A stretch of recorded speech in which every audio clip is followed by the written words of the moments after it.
Fellow conspiracy realist, this is one for everybody who is celebrating the holiday of Christmas, the most famous birthday in all of human history. We're doing some classics as we're hanging out with friends and loved entities. And this got us thinking about how Christmas here in the States is no longer necessarily tied to Christianity. It's become kind of a secular holiday. We talked about this on Ridiculous History. It's the shopping season. It's very, very commercialized, especially here in the United States. Not to say that people aren't still leaning into the religious aspects of it. But one thing that some people maybe are bummed to get for Christmas, kids in particular, but some people are stoked to get as you get older, like things like socks and pants and dress shirts. You know, I think the older you get, the more that's kind of what you're after in the Christmas season. Well, if you don't get them, Noel, a giant cat from the ice is going to come and eat your attack guts. you. Right. Yeah, exactly. Hollow you on out. So it's pretty important, pretty mission critical, as Ben would say. But the question then becomes, what is behind that aspect of this commercial season? The fashion industry.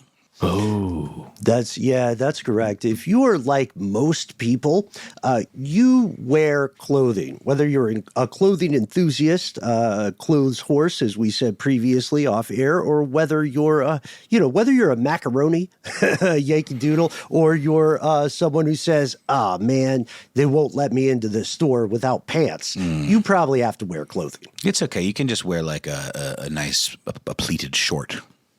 Mm-hmm. What is a clothes horse? It's actually a device. It's sort of like a drying rack, but it is a term that gets thrown around for people who are into dressing nice and who are into, buying fancy clothes. But it does get thrown around as a term for people who are into dressing nice and buying fancy clothes. But it sort of looks like it's like a rack made of wood with little strings kind of along each segment of it that you can put clothes, fold clothes over to dry them or to just have them laid out. And back in 2020, we had an excellent listener suggestion from our fellow conspiracy realist, Gidge. And Gidge, you said, hey, I'm going to school for fashion.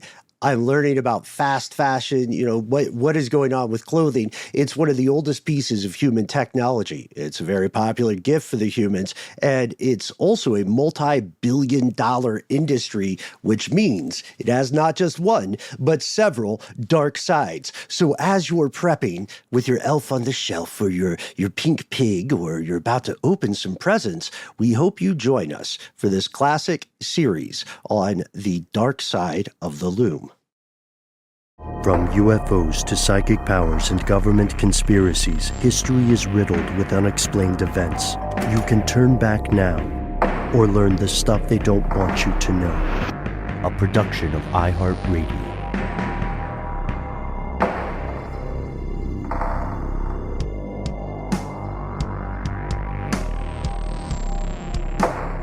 Hello, welcome back to the show. My name is Matt.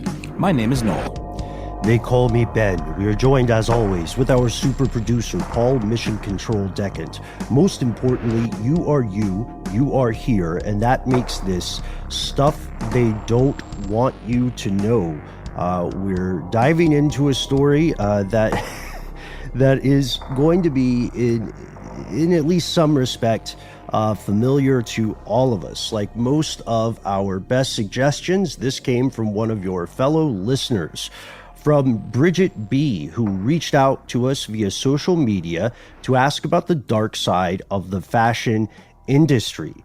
Bridget, you specifically were asking us about one aspect of the fashion industry that we're, no spoilers, gonna save for a later episode, because we believe that when it comes to the occulted side of the story behind the clothing we all wear, there's more than one episode's worth of stuff they don't want you to know here. And that's kind of because, clothing is one of the fundamental needs of the human species. It's the shelter that you wear and you walk around in. I think we can point out the elephant, or should I say the clothes horse in the room here, guys. People we're pretty smart, we have our moments, but we're very much a visually driven, appearance-based creature, right? Yeah, you mean human beings. Right, and not just the three of us.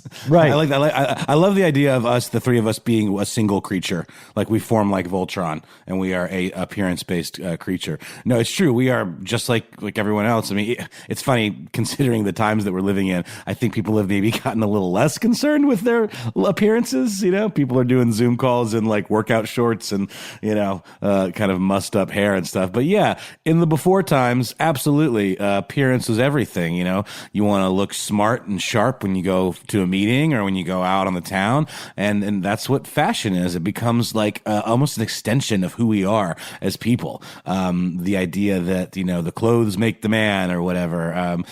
People really lean hard into personal style, and it really becomes kind of intertwined with our identities. Yes, it certainly does. And I would just say that now, in times where we aren't going out as much, the act of getting ready for a day as though you were going to go out and dressing up as though you are going to an important meeting or something, or going to meet with friends and taking that extra step to look really good, it has become this powerful thing that changes the way we feel about ourselves in these times. And I was just speaking with my wife a little bit about that, and how if you're not going to be going out or doing anything, you generally don't have to think about that stuff. But when you do, it changes your entire outlook for the day, the way you feel about yourself and the way you feel others would interact with you. It's just fashion and caring about appearance can be a powerful thing for oneself. Yeah, agreed. I mean, it gives lie to that old comfortable figure of speech where people would say, oh, you can't judge a book by its cover. Well, my response to that would be, why do books have a cover? What's your beef with graphic designers there? We do judge people by the clothing they wear, by their appearance, because we all participate in this social assumption that is a statement a person is making. It's the first version of a business card we see when we encounter someone. And it does, it is an opportunity to voice one's personal aesthetic. But at worst, it can also be a substitute for personality. It can be, right, it can become a means of confusing wealth with superiority, right? Whenever the new hot product comes out. It can even, in some cases, such as cockades during the time leading to and following the Civil War, it can be a declaration of hate, right? Like sympathies with the Confederacy, or, in maybe a fascist regime, a certain badge or armband can identify you. But, regardless of where it falls on the spectrum, again, it's a fundamental need. We're a smart species, but we're not especially durable. And and this is, I don't know, this is something that's always been hilarious to me. Human beings are intelligent, right? But there are relatively few places in the world where a human being can live naked all year round. Whether you're a pauper or whether you're a Bezos, you probably have to wear clothes at some point in your life. So fashion, clothing, apparel, it's not going anywhere, but it has a dark side, a very deep, dark side. Here are the facts. So why don't we start by, let's kind of size up the fashion industry here a little bit. In the U.S., as some of the world's largest fashion companies are based in the U.S., in 2017, the United States alone generated $115 billion American dollars in women's wear sales and about $86 billion in menswear. In the U.S. alone, the Bureau of Labor estimates some 1.8 million people are employed in the fashion industry, with 232,000 of those being in textiles, manufacturing fabrics for different apparel and other fashion items, accessories, etc. Average annual wages in fashion range from $26,440 to be on the super low end for textile bleaching and more procedural kind of factory type operations, dyeing machine operators, to $84,600 for folks in marketing and sales managing. For sure. And the Bureau of Labor also, notes in here that there are a lot of discrepancies in how much people are paid. We're talking about averages, right? About 79% of all U.S. employees in fashion work for some kind of apparel retailer. So somebody who is actually selling and distributing a bunch of clothing and accessories and things. And the annual average wage at one of those companies is just slightly higher, around $26,650. However, where the real money is, at least the higher wages are, that's in sales managers, that's in the marketing side of this industry, people who are out there actually selling the stuff, and people who are running the show. They have an annual wage of around $84,600. But I mean, that would still be on a relatively low side of the high side, because I mean, folks like fashion designers make like hundreds and hundreds of thousands, if not millions of dollars. But that's almost like, if you're thinking about the fashion industry and those designers that roll in the big bucks, it's kind of like the NBA. If you think about all the basketball players in the world, and then the very few that make those ridiculous amounts of money, it's kind of like that. Yeah, it's like being discovered. It's like being a rock star.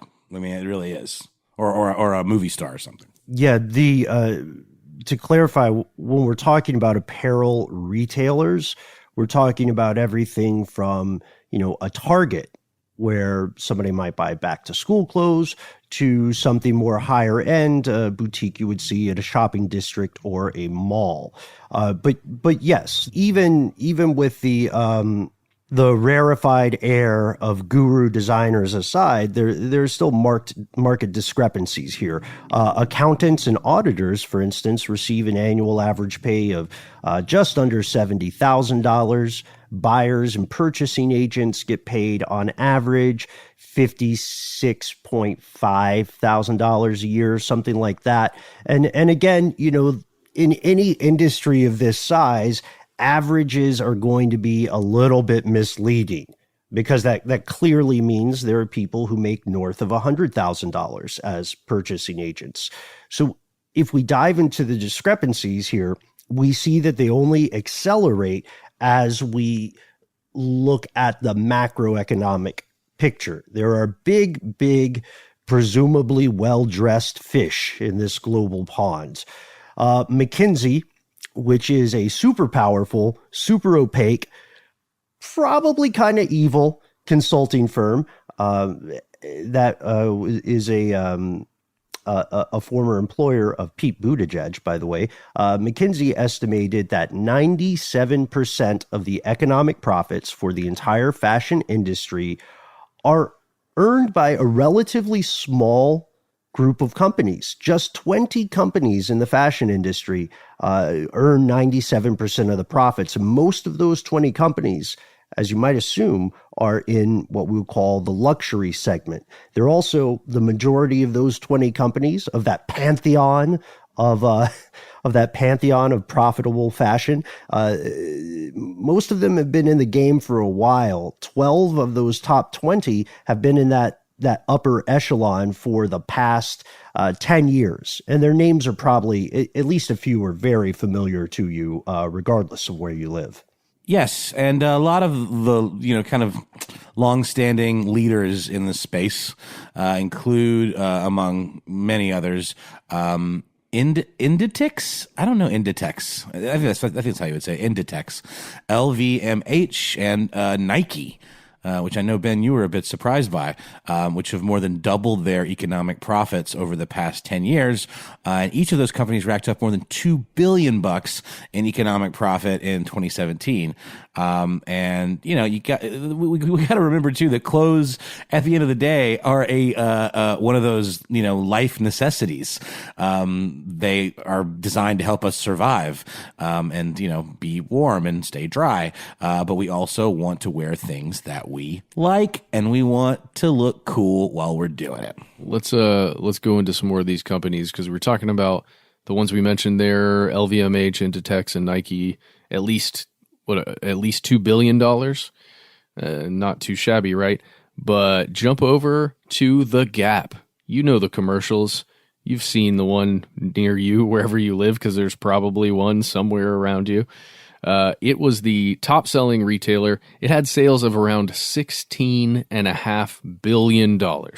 That's United States currency, by the way. Woohoo! Pretty great. Then if you look at, the Lexuses and the Infinities of the clothing brands, get in that luxury line over there. You can check out the one we mentioned, LVMH. Is it Moet or Moe? Moe? I honestly don't know. Moe. That's champagne, right? Isn't that a alcohol brand? It's such a ridiculous story of consolidation of corporate acquisitions. Right. So it's also Hennessy, Louis Vuitton. It's this gigantic luxury goods conglomerate. Let's just call it the Good Life Corporation, right? That's the LVMH, correct? Yeah. We're talking about Louis Vuitton, Moet, Hennessy. That's LVMH, just so everybody knows. It's crazy. And what else do they sell? Probably monocles. I mean, I guess monocles, maybe like custom bath mats for mega yachts. I don't know. Gilded bidets, perhaps. Yes. Interesting. I mean, that's great. That's great for LVMH. That's awesome. I want to really quickly we'll move right on, just chime in. There's also, we talked at the top of the show about the idea of fashion being an economic indicator or a way to kind of, flex and say, look at me, I have money. There's a lot of people that spend a lot of money on this stuff that don't have money. And they just need to feel like they're keeping up with the Joneses and maybe spending irresponsibly on Gucci stuff because they want to be quote unquote cool or look like their favorite celeb who wears these brands, but it's really not something they can actually afford, or they could probably be spending their money in better ways. Just putting that out there. Yeah. Well, I mean, also brands at times react adversely to that if they become too closely associated with what they see as the hoi polloi. In the United Kingdom, for instance, when members of what is pejoratively described as the chav demographic, CHAV, when they started sort of identifying themselves with certain clothing brands or certain fashion brands, the brands took a hit to their reputation. They didn't like it. And in the past, if we want to point out some of the systemic discrimination involved in this industry, brands didn't like it all the time when hip hop artists, for instance, would say, I love this cologne or I love this blah, blah, blah. Ultimately, money talks and takes the ascendant spot in any capitalist conversation. So, for instance, the manufacturers of Maybach cars may not have initially loved the fact that they were getting mentioned by Jadakiss or Rick Ross, but when they saw the numbers and they saw the visibility, they said, okay, yeah, all right, cool. The cool people like us, and that helps us sell cars. This certainly worked out for Hennessy. Certainly worked out for Hennessy. Excellent example, Matt. And there are other well, Gucci is the big one. Gucci's a big one. There are other things. These conversations happen with the most valued brands in the world. And again, like anyone who knows the strange history of the Coca-Cola company, the importance or the value of a brand is sometimes very difficult to quantify. Like what's the actual valuation or price you could put on Nike or Adidas? But this conversation, we're saying money is first, but it also factors in more than money that drives it. So this gets very interesting when we forecast the future of fashion. Right now, we can categorize the world in terms of the biggest apparel markets. And we've got pretty solid information on that. They're in the following order. First, the European Union is number one. It's got the largest apparel market. And that's, some people might see that as a little unfair because remember, the European Union is a organization composed of 28 different member states that are all their own countries. So it's kind of like comparing a team for a team sport to a group of individual players, because second is the United States, and then third is China. Given the current economic pandemonium, that may very well change in the coming years. In 2017, which is probably the best, like the most recent solid numbers we would have here, the fastest growing global market in apparel was sportswear. It was growing at 6.8%, which doesn't sound that huge until you hear the next statistic, the size of the global apparel market. In 2015, it was $1.3 trillion with a T in US dollars. By this year, and this number came before McKinsey really understood there was a global pandemic coming, which we kind of predicted in our Superbug episode years ago. Anyway, long story short, 2020, the market is supposed to likely rise to $1.5 trillion. So while 6.8% may not sound like a huge number, 6.8% of $1.5 trillion certainly is. And a lot of this is because, if you look at the planet overall, we're seeing the emergence of a true middle class in a lot of the world that historically had an incredibly unequal domestic population. You know what I mean? Where like 1 to 5% of people controlled the majority of wealth and most other people were consigned to poverty. Now more and more families are saying like, hey, I want to get myself or my loved ones some more luxurious high-end clothing. That ties in with diet. I want to eat more meat. I want to go out to eat more. This pattern is most apparent in the region of the Asia Pacific. There's a 4% rise in the apparel market there overall. So if you want to make a lot of money and you're a global fashion conglomerate, start selling sportswear. Sell it in Asia, make it overpriced, and just watch the money roll in. It's a really great point that you made earlier, Ben, about that report coming out showing the $1.5 trillion, the increase to $1.5 trillion.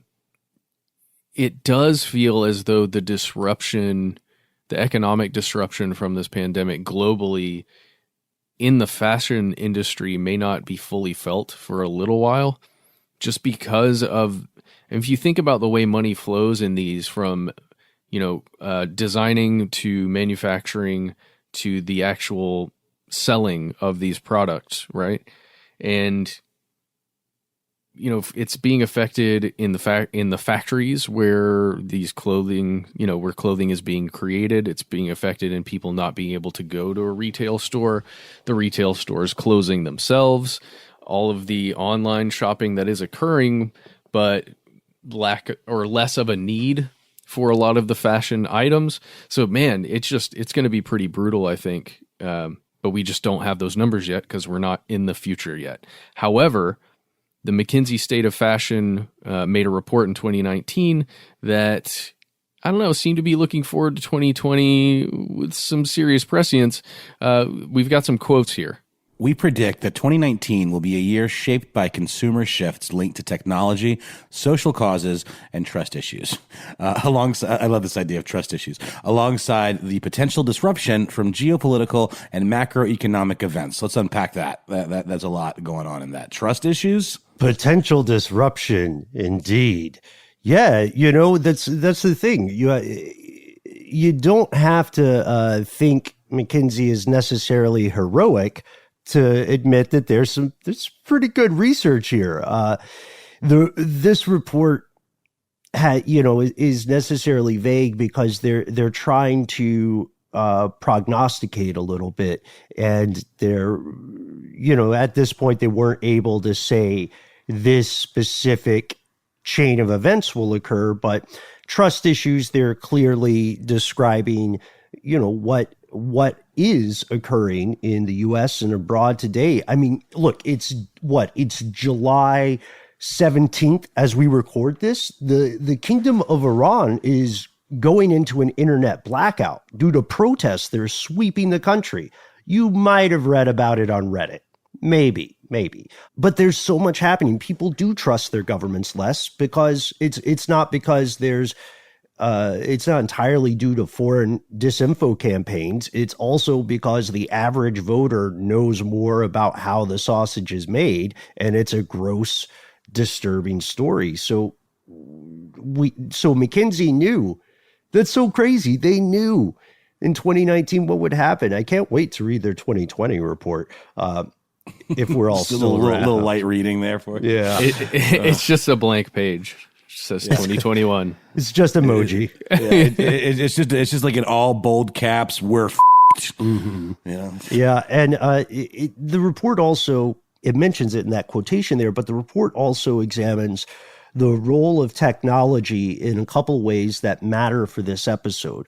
First, that there will be ever more sophisticated logistics programs. Like a lot of the big companies, from Walmart on down, they prize themselves on their supply chain logistics. And then, of course, data analytics, which are part of every single modern business now. It doesn't matter what you're selling.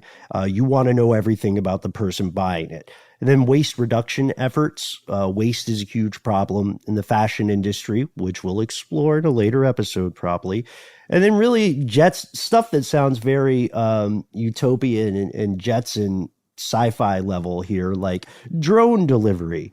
Why go to a store? We'll send you that Louis Vuitton drone. But that's all good, right? All this sounds like a step in the right direction, yeah? Yeah, I mean, yeah, hopefully. It's definitely what we would want to happen. Not for, I hate this phrase, you guys, but it's definitely what every stakeholder would want to see, from the companies creating the stuff to the people doing the actual work of manufacturing it to the people buying it at the other end of the chain.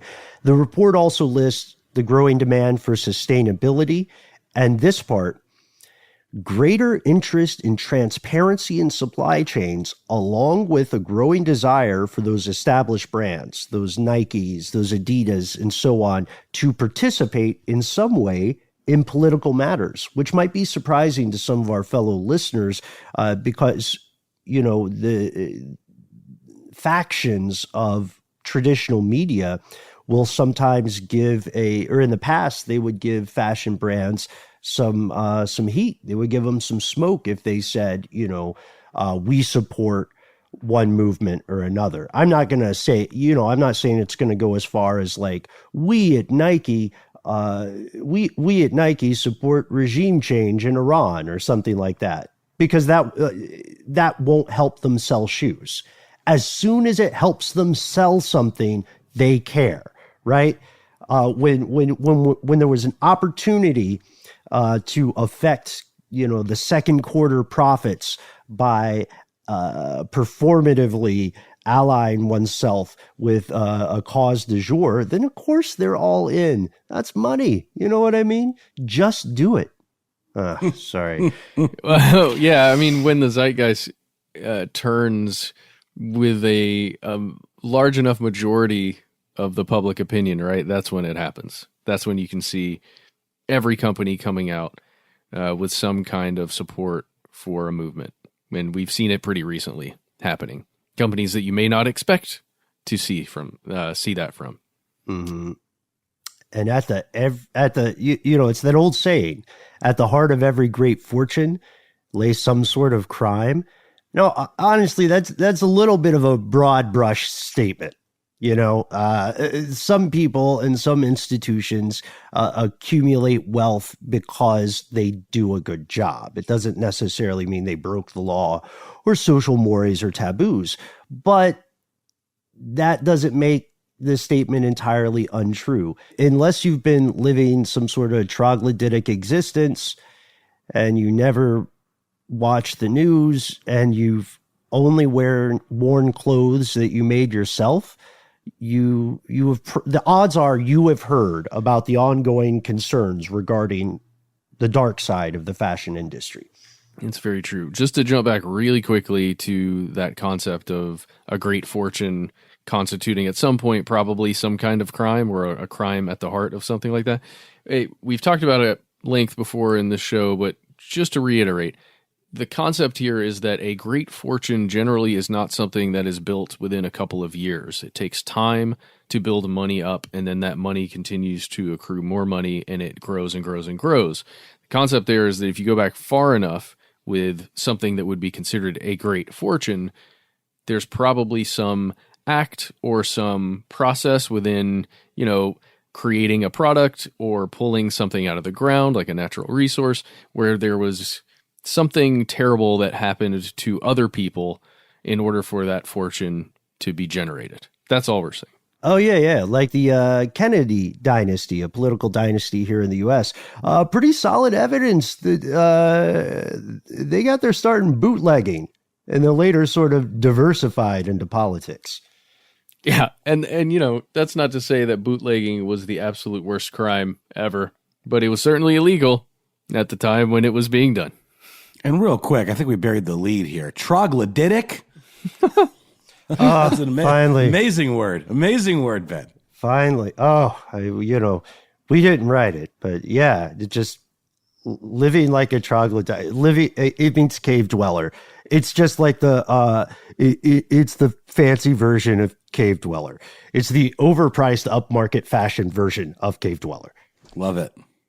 But speaking like of the fashion industry, of the idea of crime, the dark side of the fashion industry, we're not talking about the stories or the sometimes sordid lives of hotshot gurus of design or influencers, and we're not talking about the cabals that meet to determine what quote unquote hot color palettes and products will be for the given year. But those cabals exist. It's crazy. There are groups of people who get together every year and decide what will be in fashion or cool.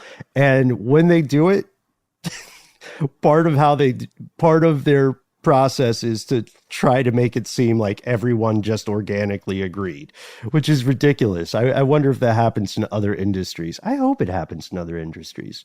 I hope there's like a cabal for thinking what the silliest thing would be. I'm hoping there's podcasts. Yeah. Is there a cabal for podcasts? How do we get in that room? I think it's called iHeartRadio. Is it? Well, we don't have the best track record then. No. You guys, I just something occurs to me. Can we dub this episode "The Dark Side of the Loom"? That's cool. That's pretty cool. Just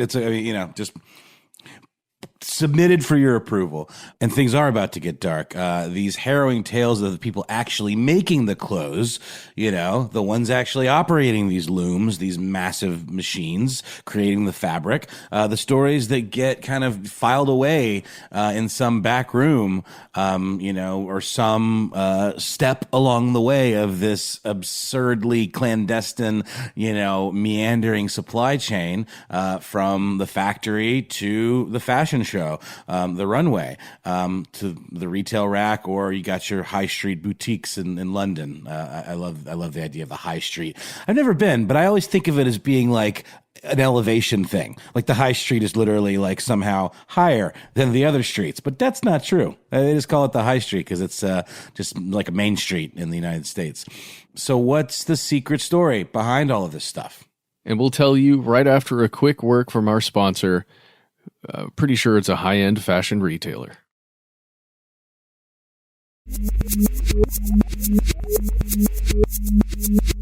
Here's where it gets crazy. The secret story of the fashion industry, or one of them, is slavery. Not being hyperbolic here. Not exaggerating, not embellishing, not chasing a sensational headline. Slavery. At this point, it's a stretch to even call it a secret, although it is definitely something apparel industry giants historically have not, and in several cases still don't want you to know. There's a 2018 report by the outfit globalslaveryindex.org where they found that the fashion industry has not just involvement with the practice of modern slavery, but huge, gigantic economic impact on it. It's the fashion industry's existence and the way it moves now is very, very good for the slave trade. Specifically, a quote from this report finds that the fashion supply chain funnels more money toward modern slavery than any other industry besides technology. And why is that important? Just to exacerbate this, in absolute terms, there are more slaves alive right now, enslaved, than at any other point in modern history. Yeah. And a lot of this trouble arises when you've got, let's say, a company based in country A, let's just say the United States for this example, and all of your manufacturing for the products that you're creating that you've designed, it's being done in company B, which is halfway across the world somewhere, where the rule of law is very different in that country, and the laws in country A and B do not apply to one another. So then when you're trading and making deals and setting up contracts, it just becomes a very different system, right? And there's a lot of trouble in enforcing law in country B when you're in country A and you know there's a crime being committed, or if you know you're in country B and there's a crime being committed in country A. It's a tough thing to deal with. The big problem here is that many of the companies who are operating in this way to get cheap labor in a different country are aware that these problems exist, or it can be assumed that they're aware. And it's important to say, we're talking in absolute terms when we explore modern slavery, but it comes from a couple of factors. One, we have to be objective and say part of it is due to the overall rise of the human population, right? That turns out, actually, that's probably going to be a fad. Global fertility rates are crashing. Just because there are more people enslaved in absolute numbers, that doesn't mean the percentage of people enslaved is necessarily at an all-time high. For more information on this, please do check out our earlier episode on modern slavery. But there's another part of this, and I think it's what you're speaking to here, Matt. The interaction of the fashion industry. It's not a altruistic affair, right? It's not a nonprofit. It's not a not-for-profit. It is clearly a profit-driven endeavor, this unending search for cost cutting, to streamline supply chains.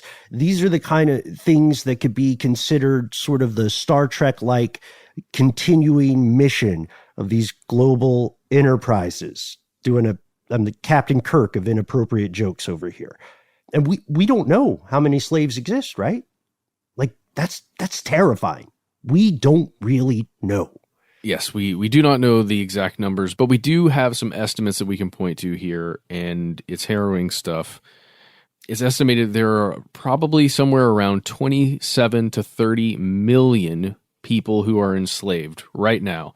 And there are other outfits that have estimated that number to be higher than 40 million. And that's across the entire globe that we're talking about. A lot of the people who are enslaved are thought to be in India. There are a couple other countries that also have a large number of those who are enslaved. We're looking at Russia, China, Nigeria, Pakistan, Ethiopia, the Democratic Republic of Congo, Myanmar, Burma, Bangladesh, and Pakistan. And, that's really unfortunate to hear that. I mean, for somewhere between 27 and 40 something million people that are enslaved right now. It's crazy. I mean, and before the episode started, we were talking a little bit off mic, and I was like, Ben, so when we say slavery, are we talking about just super low wages? Are we talking about like some kind, obviously there's prison labor that I would consider slave labor in its own weird way. And it turns out there's this weird gray area, and it's sort of like a combination of a lot of these things sort of mashed up. It's really kind of hard to track. But yeah, at the end of the day, you call it what it is. It's modern slavery. Yes, and I was in no small way distressed to learn that since the time we recorded Modern Slavery and since the time to the time that we're recording today's episode, the average cost of quote unquote buying a human being is still very, very cheap. It's very low. Today in 2020, according to nonprofit watch groups, sites like moderndaycrimes.org, in multiple sources, the agreed upon average cost, again, this is to buy a living human being, is $90. That's less than, just for comparison, that's less than a lot of people's monthly cable and internet bills. That's much less than, say, a PlayStation or a game console of choice. We are, as a society, saying that one PlayStation is worth 4, maybe the new one's worth 5 human beings. It's really disturbing. So yeah, we're consider us available to ruin all your future casual get-togethers and cocktail parties. But to your point, Noel, we do need to acknowledge that there is a blurred line here. There is a gray area, a liminal space in the difference between very highly exploited labor and out slavery. There's a definition that the CNN Freedom Project used that we think is a good lay of the land definition for what we mean when we say slavery today. That's correct. They define modern slavery as, quote, when one person completely controls another person using violence or the threat of violence to maintain that control and exploits them economically, and they are not able to walk away. That threat of violence could, this is me, could also be a threat to their family in any way, holding them hostage and forcing them to do work against their will. Yeah, we see a lot of times that this kind of thing is enforced by one person or one group holding on to the traveling papers, essentially, of another or a family to where they cannot leave, where they do not have any money to leave, or to gain access to other means of transportation or escape. It's really rough stuff. Mm-hmm. And it's all true. This is not conspiratorial theory. You may see headline chasing reports that focus on the many, many people that are tragically forced into sexual exploitation. But looking at the statistics, for what we know, many more people, the majority of people, are forced into manual labor of some sort. And of course, it would be naive to not acknowledge that the people forced into manual labor are often also exploited sexually by those in positions of power. This manual labor includes stuff like the production of textiles, fabrics, in some cases, the final step in manufacturing of clothing that consumers around the world purchase. Like literally the people who take something that was made in a generic factory and then sew on the name brand label. And then that goes to someone in a store somewhere, and they might buy these shirts, these pants, these socks, these shoes, etc., and wear them on a regular basis for years without ever knowing the disquieting genesis of that piece of clothing. It's modern slavery. And it's not, we're focusing on the fashion industry, but longtime listeners, this has popped up in other cases, right? In mining, it's everywhere. In certain agricultural goods, it's everywhere. Yeah, lots of food production. Yeah. And people have even been, enslaved in all but name here in the U.S. to assist with harvesting crops, right? So slavery is a link in numerous supply chains. According to the U.S. State Department, slavery, just by itself, is a $30 billion industry, and it's an industry fueled by lack of transparency in unregulated production and illegal work practices. It can take several forms in the world of fashion. Yeah, you got to wonder too. Like, I mean, the paper trail of all this. It's not like, you know, it incriminates these companies as like, okay, we went out looking for slave labor. It's just kind of part of a bigger system, right? I mean, you know, where it ends up, it's like a byproduct of just this hunger for cheap labor and cheap manufacturing. And we're complicit as a country. It's not just fashion. I mean, it's like we crave this. Therefore, there's a market for it, right? Yeah. And you never know who is going to be doing what for that piece of clothing you're wearing, because you cannot see that supply chain when you go pick something up and buy it. You can't see it. There's no way to do it right now, because there may be an enslaved person harvesting the cotton that became that shirt you've got on, or the pants that you're rocking right now. An enslaved person may have spun up all of that fiber, that cotton, into yarn that created that thing. There may have been an enslaved person that actually did the final stitching on that shirt and thousands of others that ended up in that retail store that you usually go to.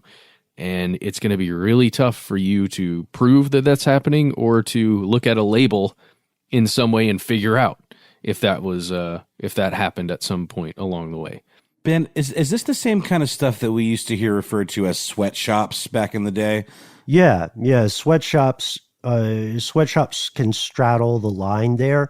The typical idea of a sweatshop is very underpaid labor, if not outright slavery.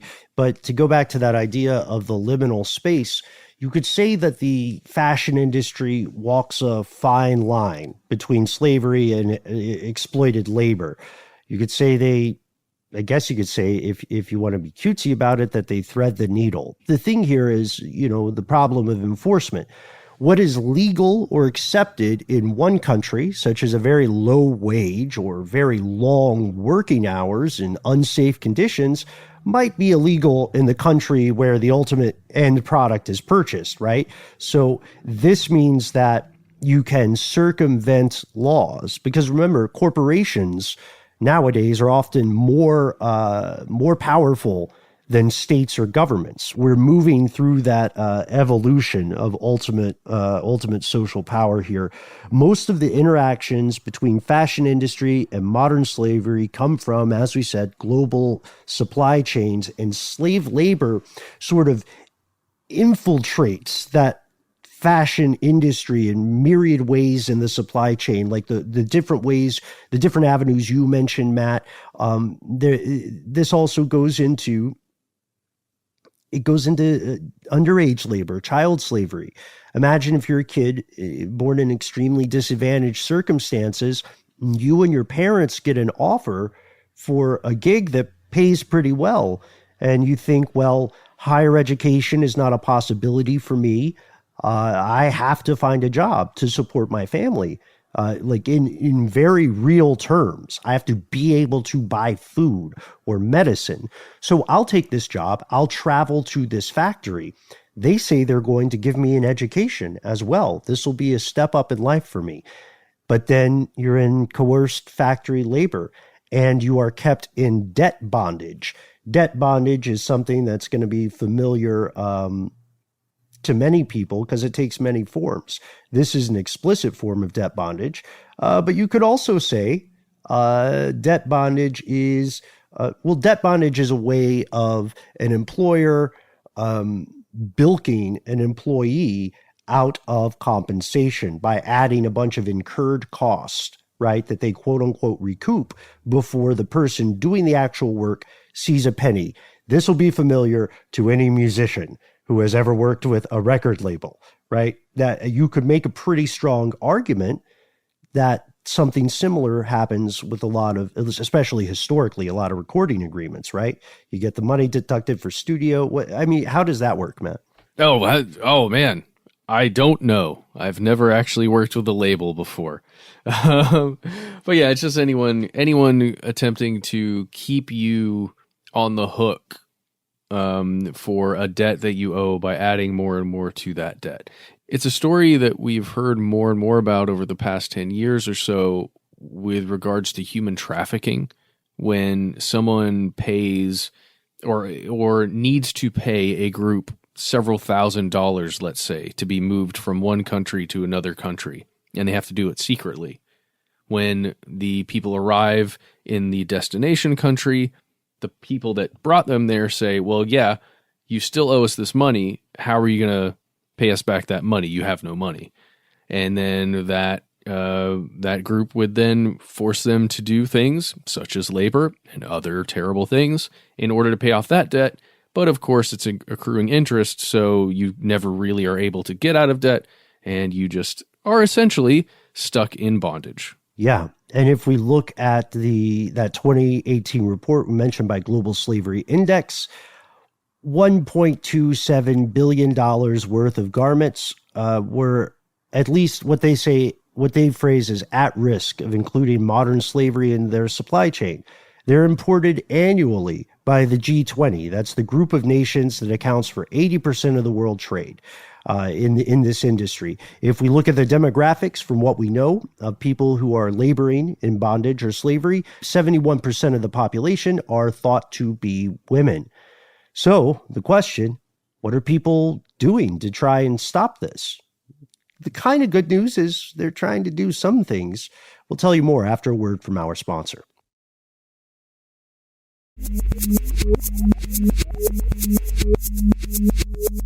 So we're back. Once again, legislation rears its head slowly and inefficiently and imperfectly, but we're getting out there. Various Western countries have attempted to address this crisis. Make no mistake, it is a crisis. It is a conspiracy through legislation. In 2010, California passed an act requiring large companies to publicly disclose their efforts to address slavery and human trafficking in their supply chains. The UK did the same thing or similar thing in the Modern Slavery Act of 2016 that said businesses past a certain size have to publicly disseminate the actions they've taken to combat supply chain slave labor. And that met with some positive force, but we can only really describe it as a good start because that legislation had problems. We don't know how effective it was. We don't know to what degree it was enforced. And, the California law only applies to California. There are 49 other states, and the really messed up stuff is happening in the U.S.-controlled regions that aren't even considered states. And then there's the big bank conundrum, right? Like after a certain point of profit, right, and economic heft, then any kind of a lot of financial punishment is just going to be folded into the cost of business, right? You're a bank, you do something crooked, you get your you pay the fine. Yeah, you pay the fine. You just pay the fine. It's like if you got a $20 ticket for illegally parking, you could tell yourself, well, if I parked in a parking deck, it would have been $25. And again, like this cost of doing business mentality is such an American staple, of capitalism, like this idea of, deregulation or of even the idea that we can, why would I pay taxes? Why would I? I'd be stupid to pay taxes. I should do whatever I can to use these loopholes to best serve my interests as a business person. The president says that very unabashedly because it's considered like a badge of honor to be, I'm smart. If I wasn't smart, I would be paying taxes, and it's the same thing with this stuff, these leaders are they're looking out for that bottom line. I mean, I don't want to, it's obviously beating a dead horse, but it's so clear. And we'll pay the fine and we'll just roll that into the cost of doing business. It's a problem with loopholes, there's a conflict of interest. All too often, people who are making the laws, and this is not just a U.S. thing. This is an everywhere thing. People who are making the laws often have a vested financial interest in carving out loopholes that take the teeth and claws from those laws that render them in some way ineffective, such that they simultaneously appease the concerns of voters, at least for that news cycle, while also maintaining the economic status quo. I mean, here's a story that the Jedi won't tell you. If you live in the U.S., you've probably seen that Made in USA label on various products. The idea here is that you see that, you buy it because you're supporting your domestic economy, and you're also buying something that conforms to the labor and employment laws of the U.S. But we found an example from back in 1993 that shows just how meaningless that phrase can be. Yeah. Back in 1993, which was, by the way, 27 years after that old Made in USA label started making the rounds on pretty major brands, the New York Times ended up, they exposed a scam that had been running for a long time. So let's just talk about this. There were a ton of industry giants: Arrow, Liz Claiborne, The Gap, Montgomery Ward, Jeffrey Bean. There were a ton of them. They were all using, Levi's, by the way, also included. They were all using the Made in USA label. But here's the thing. They were actually manufacturing clothing in a place called the Northern Marians, or the Northern Mariana Islands. Now, this is a really interesting case, and it's exactly that kind of loophole we're describing here, where the Northern Mariana Islands are not a United States state. They're not a U.S. state, correct? They are a commonwealth, technically. That's where they are. It's, they're islands that are out in the Northwest Pacific Ocean.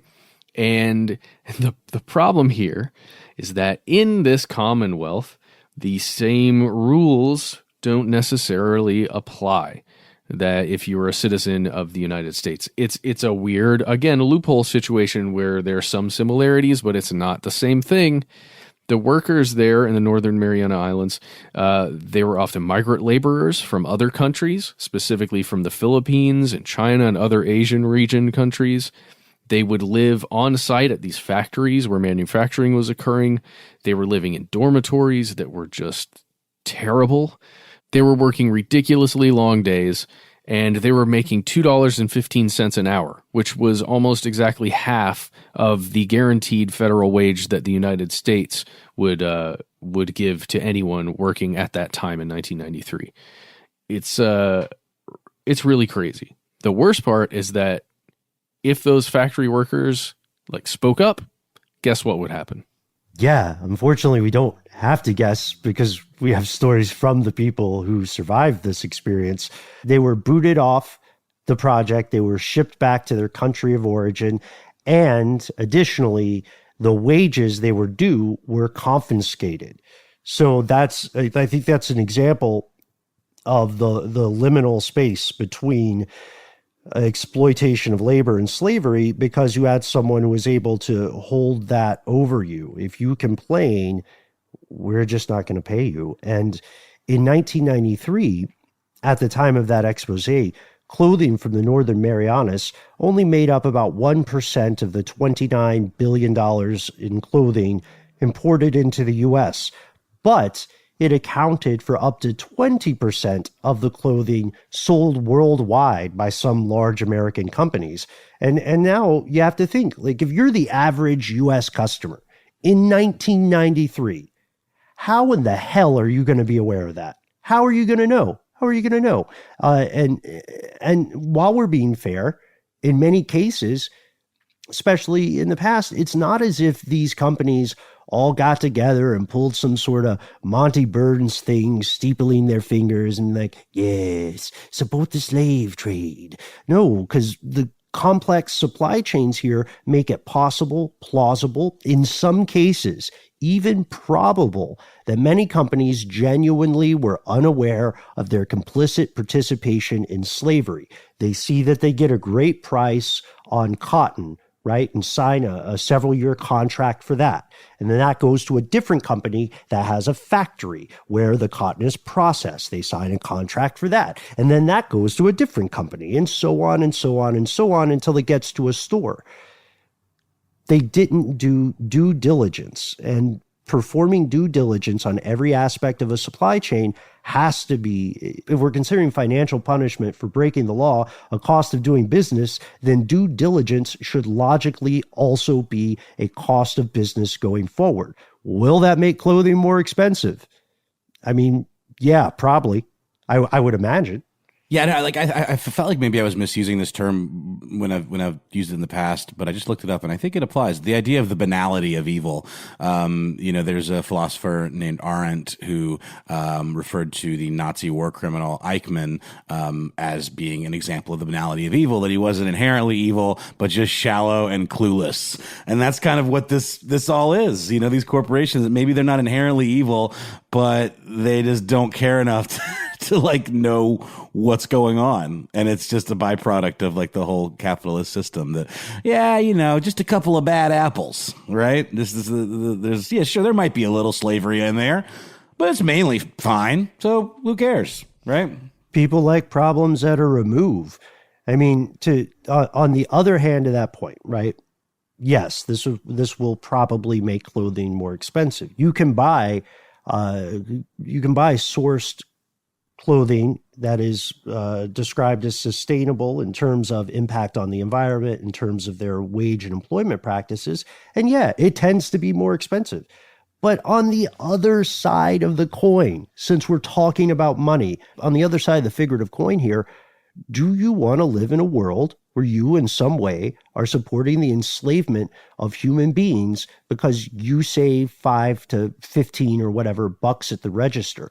Do you want, we have to ask ourselves, are we comfortable with this arrangement because it's happening in a way that we cannot immediately see? If you had to go to the people who are enslaved and you had to buy that stuff directly from them and look them in the eye and, acknowledge like life sucks and people are terrible, but I am agreeing that it's better for me because this is $8 instead of 12. I think a lot more people would be a lot more uncomfortable with the idea. Or food processing. That's a good example, right? People will eat something because they don't have to watch the cow get slaughtered. They don't have to watch the bolt gun shoot into its brain, So you're at a remove. Therefore, it's easy for you to just kind of absolve yourself of any responsibility. I'm not saying that killing cattle is bad or is in any way equivalent to slave labor, but it's a similar, kind of, that remove is very similar. Ben, you've painted a picture in my head where I'm imagining a small booth where there is, let's say it's in India, because that's where a lot of the modern slavery is occurring, or, any other country where it's occurring. There's a small booth where there's one person sitting behind that booth, and there's a big rack of designer fashion clothes behind them. And when a customer comes up, picks out a piece of clothing, hands the person behind that booth, let's say $120 US for this piece of clothing. And that person behind the booth takes that money, gives you that piece of clothing that they made by their hands, hands that money to their employer, which is standing right next to them. And the employer gives them back half of a penny or, 1 cent in order for all of the labor, the actual human being that created that thing gets, whatever minuscule fraction, if anything, for creating that piece of clothing for you, the end user. It is just, man. Yeah. The thing is, I know this can come off as sanctimonious. So we also have to admit it is very difficult it is very difficult for us when we're buying stuff to be aware of just how many horrible injustices or shenanigans, if you want to be glib, go into this. Right? Like how the demand for attention and the demand for research is so unending nowadays. Well, like even in the course of this show, there are at least 3 other hidden sides of fashion that we have not covered in this episode. 1, we didn't cover the rampant sexual exploitation in the modeling industry, which is very closely related to the fashion industry. 2, we didn't cover the, to me, hilarious story of the deciders, those real life committees that get together every so often and decide what is or isn't going to be hot in the subjective shifting world of taste. And we didn't cover the pollution and the waste, which was, what set us off on this path to begin with. So we have more to dive into in future episodes, I think. Certainly. We haven't even talked about the psychological damage globally that the fashion industry has done for the, self-image of women and men across the world. It's a whole, there's lots to go over here. So what do you think about all of this that we've discussed today, the ugly side of this giant industry, of the things that are on your body right now, unless you're listening to this, commando or naked or however you like to listen to the show. I mean, we don't judge, whatever you want to do.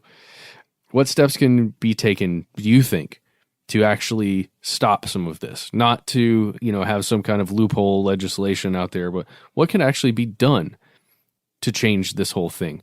We want you to write to us if possible. Find us on Facebook, on Twitter, Instagram, all those. We're mostly conspiracy stuff. On Instagram, we're Conspiracy Stuff Show. If you don't want to do that, you can give us a call. We're 1-833-STDWYTK. Leave a message, and you might get on the air. You never know. Yeah, a lot more opportunities for that these days with the weekly listener mail episodes. So definitely hit us up. We love to hear from you. You can also join our Facebook group, which is a lot of fun. Here's where it gets crazy. Just name me, Matt, Ben, super producer, Paul, Mission Control, Decant. There's some little tidbit about the show, so we know you're a real human person, and we'll let you right on in. Great way to interact with other listeners, share memes, all of that. And also, please, do us a solid. Go to Apple Podcasts and leave us a nice review if you enjoy the show. It seems like a small thing, but it actually goes a long way to help people discover the show, and to help fight the trolls. And here's where it gets crazy. Honestly, fellow conspiracy realist, if you just make a dumb laugh and I chuckle, or even just sort of breathe air out of my nose a little bit more aggressively, then boom, mission accomplished, you're in. If none of that quite bags your badgers, there is always one way you can get in touch with us. No delay, no waiting, no lines. All you need is some avenue to the internet. You can reach out to us 24 hours a day, 7 days a week at our good old-fashioned email address, where we are conspiracy@iHeartRadio.com.